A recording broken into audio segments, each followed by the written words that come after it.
Mutirão do Pena Justa beneficia mais de 9 mil presos. O Pena Justa é aquele programa do governo, né? Do Lewandowski. Soltaram 9 mil malucos. O primeiro mutirão de processual penal do pleno Pena Justa do Conselho Nacional de Justiça já beneficiou mais de 9 mil presos. A ação, que ocorreu durante o mês de julho, teve como objetivo revisar o sistema prisional brasileiro, que, segundo o órgão, é marcado por recorrentes violações de direitos humanos. Que problemão, hein? Nossa, as pessoas... realmente, isso é um problema que afeta a sociedade brasileira. Tem muita gente presa. Sim. Realmente. Esse foi, portanto, o primeiro mutirão processual penal de outros que devem ocorrer nos próximos 3 anos do período de diplomação do Pena Justa. Cara... É tudo ao contrário nessa bagaça. Não, assim, aqui não quero pra ser, tudo ao contrário. Mas é... Quantas décadas vai levar pra escorraçar os garantistas ou tornar eles minoritários dentro da justiça brasileira? Treinando novos doutores do direito em uma nova visão de como a justiça tem que operar. Tem uma coisa que é bem legal, que é assim... Se você tem um volume de gente gigantesco defendendo uma ideia errada...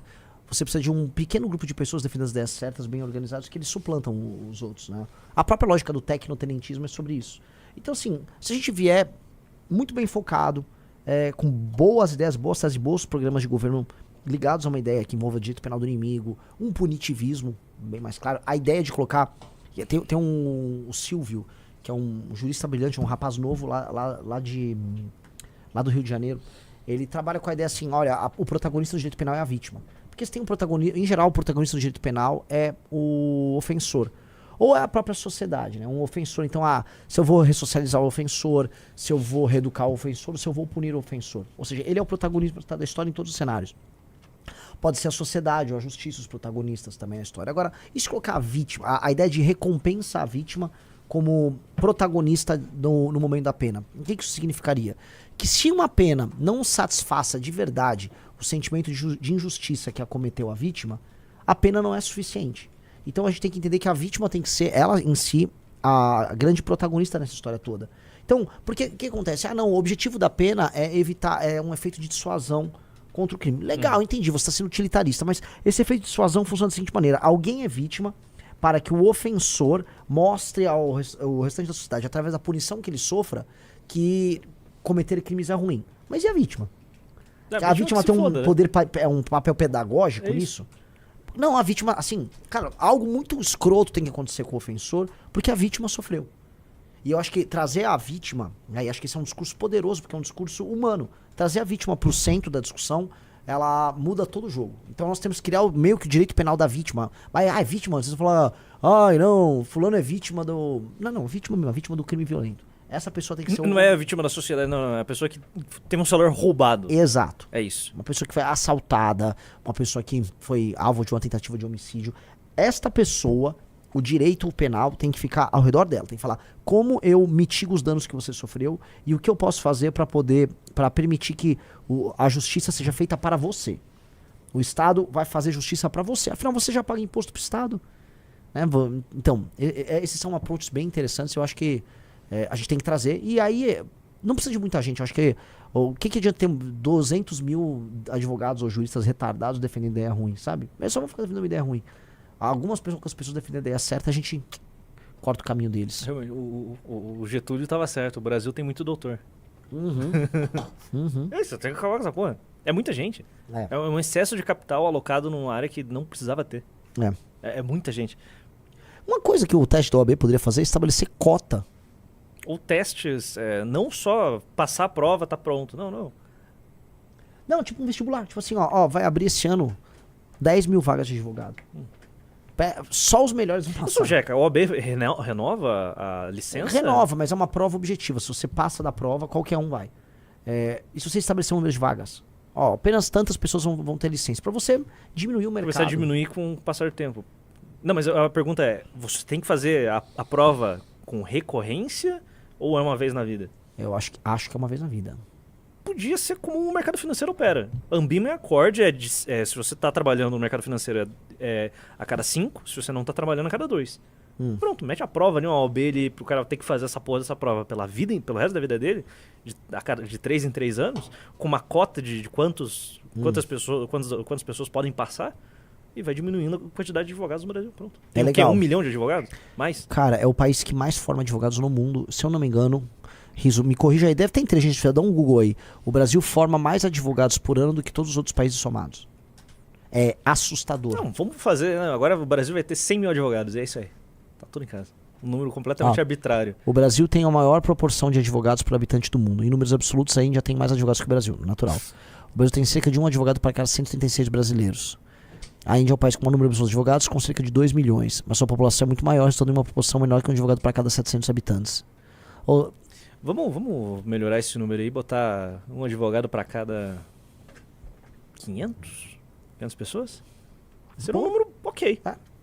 Porque, assim, a ideia própria de você ter precisado de muitos advogados, primeiro, ela já existe no Brasil há muito tempo, a ideia do doutor, né? O doutor que resolve tudo. Mas, olha, ó, os Estados Unidos, ó, um para cada 253. E é um país extremamente burocratizado. Muito. E é um país de litigância, né? As pessoas estão litigando permanentemente. Agora, uma das primeiras coisas, o Brasil é um país que não tem sociedade baseada em confiança, as pessoas não confiam umas nas outras. Aliás, né, tem até um vídeo do... Pega o nome do presidente da Quest, Riso. É o presidente da Quest. Não é Felipe alguma coisa? Felipe, isso. O doutor analfabeto tem que acabar. Então a gente vai fazer uma prova aí pra limitar. Felipe Nunes, ele mesmo. Vai no Instagram dele. Aí você vai abrir o Instagram dele, vai um vídeo, desce aí. Tem um vídeo legal dele. É um desses vídeos falando sobre que ele tá sentado ali, que ele tá falando sobre sociedade baseada em confiança no Brasil. Vê aí. Esse vídeo, você acertou. Nós somos, no mundo, um dos países que tem a maior taxa de desconfiança interpessoal desse planeta. O que isso significa? Como a gente não confia nas transações comerciais uns dos outros, a gente não acha que o outro vai nos ajudar, tem que haver um Estado que tome conta de todo mundo. Veja bem, todo mundo. Porque o Brasil não é redistributivo. O Brasil acredita, e a gente mostra no livro, que esse é um país distributivo. O que a gente acredita é que o Estado tem que cuidar de todo mundo igual, ignorando em grande medida as desigualdades que estão colocadas. Isso explica, Pedro, na minha visão, a manutenção da desigualdade. A dificuldade de superar a desigualdade é, em grande medida, resultado dessa visão distributiva. O Bolsa Família aparece aí? Aparece. Aparece de duas formas. Aprovado. As pessoas sabem que os programas são necessários, mas 2, acham que eles, por muito se prolongados no tempo, promovem preguiçosos. Ou seja, há na sociedade brasileira a compreensão de que sim, o Bolsa Família é um programa, né, necessário, mas ele não deveria substituir a dinâmica do trabalho, da competitividade, da meritocracia que o brasileiro passou a desenvolver, principalmente com o crescimento dos protestantes. E nesse sentido, essa turma acha que é daí que começa o deslocamento do Estado. A maioria continua defendendo que o Estado tem que estar presente e forte, mas começa a aparecer uma visão de, não interfira na minha vida, eu quero liberdade absoluta. E esse ponto se você precisa do Estado interferindo, você precisa de um mediador para lidar com o Estado. E o mediador que lida com o Estado é, por excelência, o advogado. E assim, em regimes meio imperiais, em que a lei é uma lei escrita meio distante, Roma foi isso. A figura do advogado era a figura que, né, chegava, pegava o interesse dos privados e ia perante, vamos dizer, os doutores da lei e os espaços de poder, né, representar, negociar e tal. E em lugares, vamos dizer, especialmente entre célticos, germânicos tinham muito isso, havia aquele lance dos conselhos comunais, que as pessoas confiavam mais umas nas outras e resolviam sem precisar de tanta intermediação. Então, a gente veio com um modelo já complicado de colonização, já criamos uma sociedade que é muito pouco afeita à confiança, e ainda tem um Estado complicado, distante, e aí você precisa muito desse intermediador. Porque se uma pessoa já não confia na outra para fazer negócio uma com a outra, imagina fazer negócios baseados em regras criadas por um Estado confuso. Então você precisa, assim, né, triplamente mais, você precisa muito mais de advogado. Porque tudo precisa ser mediado. Então a relação entre eu e você precisa de um advogado, entre a relação você e Estado precisa de um advogado, eu entre Estado precisa de advogado, você e Estado precisa de advogado. Então, você precisa de advogado para qualquer coisa. Ou seja, para resolver o problema do advogado não é só limitando a quantidade de profissionais atuando nessa área, é uma revolução cultural para tornar o Brasil uma sociedade de um mínimo de confiança. Sim. É isso. Que trabalho agradável. São o quê? 50 anos se começar, tipo, 26? Essa é a parte mais complicada. E aí ele tá falando uma coisa que é verdade, que foi positiva. Vamos dizer, uma consequência positiva da chegada das igrejas evangélicas no Brasil foi a ideia desse cara se emancipar e se valer da comunidade dele. Então a comunidade da igreja ajuda a pessoa a se emancipar, por exemplo, do Estado e ter uma rede de confiança. Só que o que acontece é que aí os chefes dessas comunidades, eles começam a explorar as pessoas ali também. Sim, eles são corruptos. É. Eles são chefes sem legitimidade nenhuma e só estão ali fazendo chantagem com o próprio... com suas ovelhas. É uma merda. Então é um país assim, se dá, tipo assim, os evangélicos deu 2 passos pra frente, aí se dá um pra trás. Talvez, eu acho que realmente um modelo, uma militarização real das escolas, criar uma hierarquia em que cada um sabe o seu papel, que tem que ter aquela camaradagem, principalmente pra homem, e pra molecada, criar esse senso de comunidade, de brotherhood, pra todo mundo, sabe, ser moldado desde a escola, talvez em 1, 2 gerações dê pra resolver esse problema parcialmente. 1, 2. O problema é quem está vivo agora sendo o tirador de vantagem. O que faz com esse cara? É o peso da lei, no caso, né? É o único jeito. É o peso da lei. O problema é que O problema é que daí você volta no mesmo problema. O Estado vai estar ali interferindo em relações pessoais. A gente tem que entender assim, o que faz com que um brasileiro não consiga confiar que a outra pessoa, que ele será bem tratado e que o outro vai cumprir a palavra com ele. Pode ser também uma questão econômica. Como a gente é muito pobre, tudo se tira vantagem. Inclusive essa mentalidade chega nas camadas mais altas. É porque o nível de confiança nosso é mais baixo do que vários países muito mais pobres do que a gente. Então a gente tem um nível de confiança, assim, a América Latina já é uma região com um dos piores níveis de confiança do mundo. A gente é o mais baixo da América Latina. Então assim, a gente é mais baixo do que, sei lá, daqui a Guatemala. A gente realmente não confia, um brasileiro não confia no outro. Então tem algum motivo pra isso acontecer. Né? Tem algum motivo, porque isso é muito exagerado aqui. Aí você pega, por exemplo, você já viu o vídeo lá do Gerson, da lei de Gerson? Aquilo lá, assim, por muito tempo foi corrente a ideia de que se você não está sendo malandro, é porque você está sendo otário.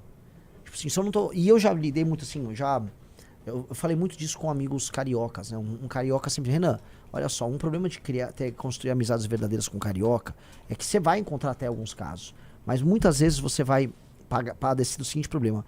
Em algum momento, o amigo teu, carioca, ele vai achar que ele é um otário por não estar levando vantagem sobre você. E aí ele vai ficar desconfiando de você, porque se ele não tá levando vantagem sobre você, provavelmente você tá levando vantagem sobre ele. E ele não pode sequer aparentar pros outros que ele não tá levando vantagem na situação.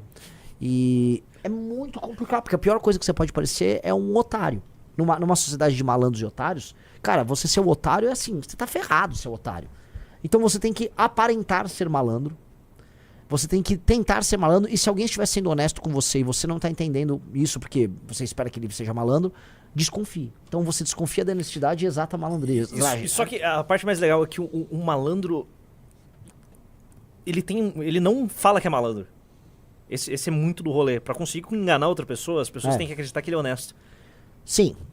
Ele tem que vestir uma máscara de honestidade pra poder passar a perna em mais e mais pessoas. É que eu ia te falar uma coisa. Eu acho que existem alguns lugares, acho que o caso carioca mais indecente de todos, que é o seguinte, houve uma aceitação da figura do malandro. E aí o malandro caminhava... É quase um caso perdido. E assim, a figura do malandro, a figura assim, não, eu sou malandro. Eu sou malandro. E, pô, se segura malandro pra fazer a cabeça. Você vai levantar. Teve a ópera do malandro.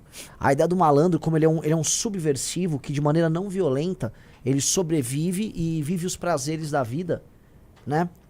Vamos dizendo, tendo mini enganos. Ele gera pequenos enganos. E acho que até no futebol a gente faz isso, porque a ideia do brasileiro que ele é o jogador que simula falta. Né? O brasileiro fica simulando permanentemente falta.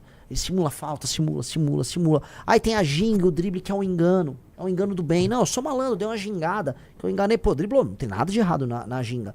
Mas quando você vai levando isso à última instância, você levar o outro ao erro, mesmo quando às vezes você sequer o prejudica, é celebrado pela gente. Então, é difícil, cara. Porra, essa mentalidade é foda. Tipo, você vai em algum lugar pra comer ou comprar alguma coisa e não passaram aquele produto tal que você pegou. Vê aquela brasileiragem ali. Vou tirar vantagem agora? Vou não pagar? É um esforço mental de falar, não vou ser brasileiro agora. Paguei, faltou isso daqui. É um esforço constante pra você rejeitar esse impulso de ser um brasileirinho.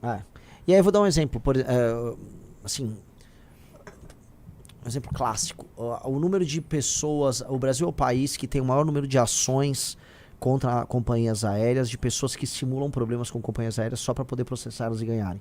Tipo, a pessoa que extravia de propósito uma mala para poder processar.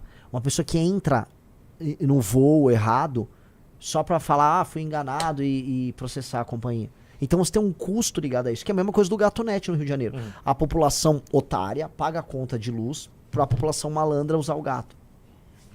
Então, em última instância, sabe, assim, a gente vai pegando, a gente vai, todas essas grandes malandragens, a gente bate o recorde. A indústria da multa trabalhista. Quantas ações trabalhistas no Brasil não eram apenas litigância de má fé? Tipo, o cara era demitido, fez o acordo tudo certinho, aí ele vai, entra na trabalhista, o juiz já, né, um juiz que é um garantidor de malandragem, aí ele recebe a ação, aí você leva um amigo que trabalhava com você pra mentir pro juízo, já combina um pedaço só do honorário, do butim, aí você entra com a ação, você ganha uma grana, dá um grana pro teu amigo e o jogo que segue. Cara, isso deve ter acontecido milhões de vezes. Existe um estado específico aí que você realmente não pode contratar pessoas. Rio Grande do Sul. A gauchada adora meter processo trabalhista. Sim. É uma constante. Isso daí, bom, sou do Paraná, então... Sabe, o catarinense sempre reclama de trabalhador gaúcho porque eles adoram meter processo. Você contrata gaúcho, você sabe que vai ser processado no final. Você vai tomar uma trabalhista ali. Deu uma estancada, né? Deu uma estancada aí com a reforma trabalhista, nesse tipo de... porque agora nessa putaria. o cara tem que... Provar. E não só isso, né? Se ele não é gratuita a justiça. A justiça brasileira será gratuita. Tem uma coisa, né? Outro dia eu tava falando na Argentina também sobre isso. Que é um problema que os argentinos têm, os gaúchos têm. E eu sinto isso pelo... que São Paulo também teve. O problema do imigrante italiano. O problema gerado pelo imigrante italiano. O imigrante italiano que veio no começo do século XX, ele se sindicalizou animalmente em todos os lugares. Começar pela própria Itália, mas assim, no Brasil, na Argentina, foi um fenômeno, assim, colossal. Acho que você teve grandes sindicalistas italianos também nos Estados Unidos. Por alguma razão... onde a máfia operava, né? Majoritariamente. E assim, por alguma razão, o italiano adora uma briga, adora um litígio, adora isso aí. E, cara, você vai pegar, assim, um dia eu quero botar alguém pra metrificar isso. Porque você pega os movimentos anarquistas, sindicalistas que a gente teve aqui no Brasil, por exemplo. Italianada. A italianada veio e pá, você... E aí, onde você tinha muito italianado, você tem muito esse litígio, cultura de briga, cultura de sindicato. A Argentina, que é um país de italianos, sendo honesto, né? A Argentina é um país de italianos falando espanhol, achando que são ingleses. Isso é muito bom, né? É real. O Rio Grande do Sul é isso, cara. Eles se odeiam porque eles estão permanentemente em litígio. E já vinha antes da italianada, mas a italianada, pra mim, ela complicou. E passou a cultura, né? É tudo gaúcho naquela porra. Toda aquela região é formada de gaúcho. Bom, pra gente ver o negócio, a CLT vem da Carta de Lavoro. Né? Então, assim, implementada por um gaúcho. Cara. Puta. As pessoas falando, né? Quem controla o Brasil são os gaúchos. Vocês não sabem o impacto que esses filhos da puta causaram. Isso que minha família inteira então. Não se sintam ofendidos. Ou sejam ofendidos, foda-se. Então, são detalhes estranhos, assim, são padrões estranhos na história que a gente vai puxando. Que é outro padrão estranho na história? Repara que o Brasil, né, tem essa dicotomia caos e ordem, né? A gente é muito caos e aí pequenos hiatos de ordem. Toda vez que o Brasil procura ordem em qualquer coisa, eles chamam um gaúcho. Então, caos na República Velha. Tome-lhe Getúlio. Vamos lá, dos governos militares, só o que me vem na cabeça. O Médici, o Geisel e o Figueiredo. Cara, o Figueiredo era um carioca gaúcho, né? Então aí, vamos lá. Beleza, vamos pros anos 80, 90. Aí vem o Lula, precisa de uma gerentona. Ela se identificava, por mais que fosse mineira, se identificava como gaúcha. Aí você fala, pô, temos um padrão aí. E no futebol? Repara assim, toda vez que a coisa precisa de um gerentão pra resolver, chama um gaúcho. Então, um perfil de gaúcho mais clássico, o Filipão. Todo técnico gaúcho, ele tem um estilo retranqueiro e vou botar ordem nesses caóticos aí. Jogo feio. A história do Grêmio, até o Renato, é jogo feio. Retranca, um gol. É isso, acabou. Essa sempre foi a história. É raçudo e joga feio e fazer um gol. Sempre jogar por uma bola. Mas não toma gol. Sim. Funcionou. O Brasil ganhou uma Copa desse jeito. E parece que é uma dicotomia que é como se a gente sentisse assim, cara, a gente é muito esculhambado aqui, chama um gaúcho ordeiro meio fascistoide, ele vai dar um jeito na gente e depois a gente vê no que vai dar. Dá uma suprimida na cariocada, dá uma segurada na malandragem. Tanto que, vamos dizer, existe uma fusão muito brasileira, que é a fusão carioco-gaúcha.